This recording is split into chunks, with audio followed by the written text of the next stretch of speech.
What's up, everyone? Welcome back. So today, sorry about the light, I've got some bulbs out. Anyway, I've been thinking of a way to use this impact and compare it with all the other 3/8 impacts I have. I don't have the new Milwaukee yet, but that's coming soon.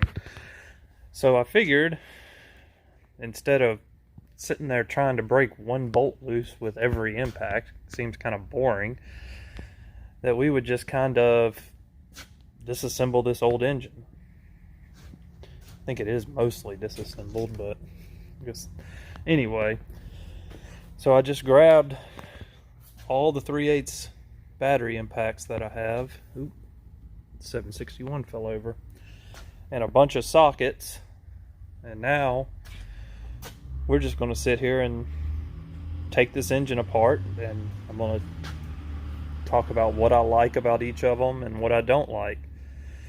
And obviously the new ct9010 is not the end-all be-all greatest 3/8 impact ever made. Every impact is flawed and every tool is flawed. There's things I like about some of them and things I don't like, but it'll be fun. It's the only way I know to actually make a video showing this thing in use. So we will just start with the 9010 and move through all of them. This may have to turn into a 2-video series, but I'll do the best I can to kind of talk and take this thing apart, and we'll see if you guys like it or you want to do something completely different. Maybe, yeah. So far I've been using this one a lot, and it seems to have decent power.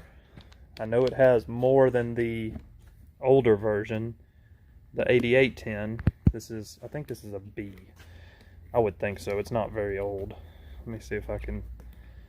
Oh, come on now. This boot is always in the way. This is... Let's get in the light. Yes, this is a B. I'm just going to go ahead and take the boot off. So CT8810B. Get rid of that. And what are we missing? It doesn't... Oh, the side ones. Anyway, this is a trash engine, so I may be throwing stuff and tearing stuff up, but whatever. One thing I know I don't like are the snap-on 3/8 impact extensions. They won't hold a socket to save their life. I would definitely stay away from those. I do like the gray pneumatic extensions. They're at the other shop, but those definitely work better than the snap-on ones. Well, get off of there. Oh well, I guess it doesn't really matter. We'll come back to that in a minute. Let's try to yank some of this crap off and take some other stuff off. Let's go with something a little bigger. There we go. Now we're in business. So let's move to the impact I loathe the most. So the Matco, let's see if we can find the part number on this piece. Infinium MCL1638. That's a lot. Anyway, I don't like this. It takes a long time to spin up. Matco claims like 250 foot-pounds, but this thing is not very strong at all. It's heavy. It's kind of awkward, and I'm just not really a big fan of this guy.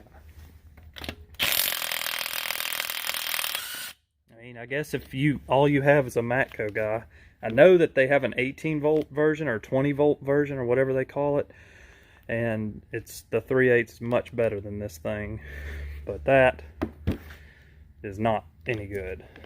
Moving along. Let's see, this is the older 18 volt Milwaukee, not the newer mid-torque, but this is the more compact. And this one's not too bad. Got pretty good power. It got superseded a while back.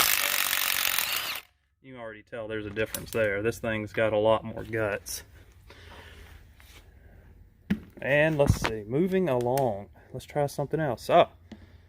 The first, I think this is the first brushless 12 volt or M12. I do like this one because with the small battery, not this battery, but the smaller one, this is a very handy little tool. And I mean, it's not the most powerful, but it does okay. Decent little impact. I feel like it's got about the same torque as the Matco. And then the newest, well, the newer, not the newest, but one that I've had for a little while that I really like. And this little thing is handy. The little DeWalt 12 volt brushless ct9010. Not the most powerful by any means, but it is definitely the lightest. See if we got anything else we can take off of here. Oh, look, there's a bolt. Oh, that bolt wasn't tight. Oh, motor mounts. Like I said, not the most powerful. Let's try something else, see if we can get that broke loose. Y'all probably gonna get sick during this video, but there we go.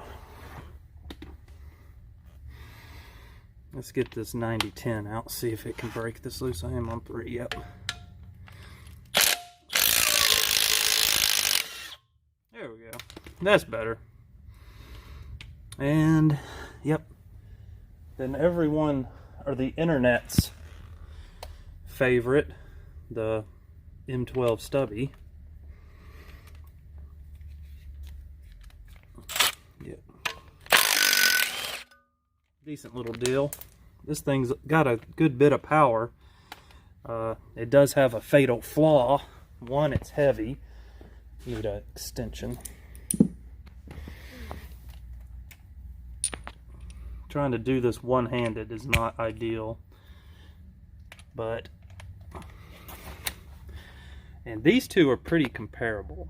I think this one got maybe a little more power, but this one definitely works well. It does have a flaw that the battery, see how it's separating?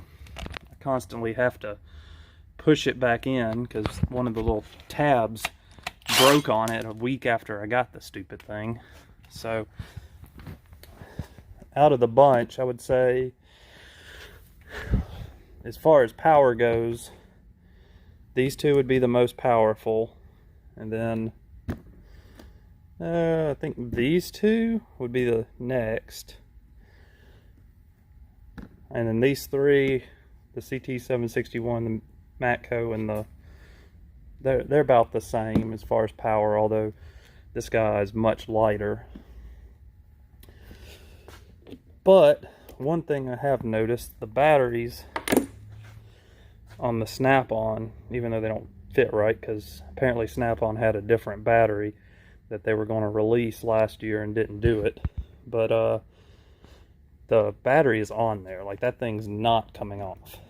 Problem I have with Milwaukee is that is the floppiest deal. Like that battery, let me see if I can show y'all. Like there's so much play in this battery, like it just flops around everywhere. Not exactly ideal, and that one would just fall out. So let's take something else off. How about a 10mm? Let's do some kind of different. Let's do a wobble socket. Have a little fun. I'm sure this is going to be the most boring video ever, but who knows? Sorry about that. My hand hit the stop button. Anyway, let's continue. And we'll take some more things off. Ding! But so far, I'm really liking this 9010. definitely, it's got decent power. It may not be, 600 foot-pounds, but when I'm using a 3/8 impact, it's about, about what I would want with a 3/8 impact. Let's find something bigger to take off. Let's see what we got. Trying to find something that it's going to stumble on.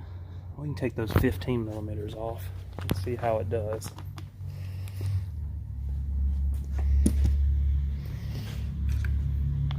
Sorry, once again, y'all are getting seasick, but now we're ready. Let me zoom out a little bit. There we go. Let's see.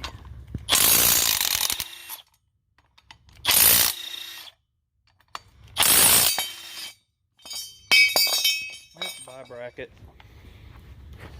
We're just going to sit here and impact things until we run out of things to impact, which shouldn't take too long because there's not a whole lot left.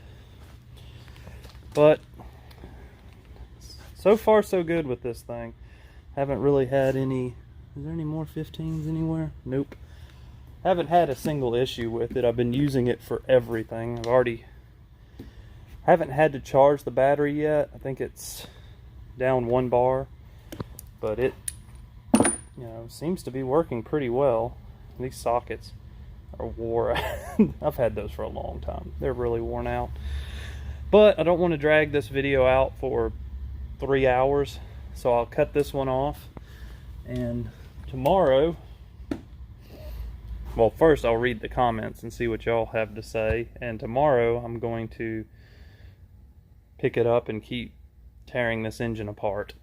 And if y'all are enjoying this, I'll keep, if you want to see a different one of these impacts, then I'll use it some more and we'll talk more about it tomorrow. Till then, make sure you're subscribed and click the little bell so you get to see more of this exciting engine disassembly. Until then, I'll see y'all later.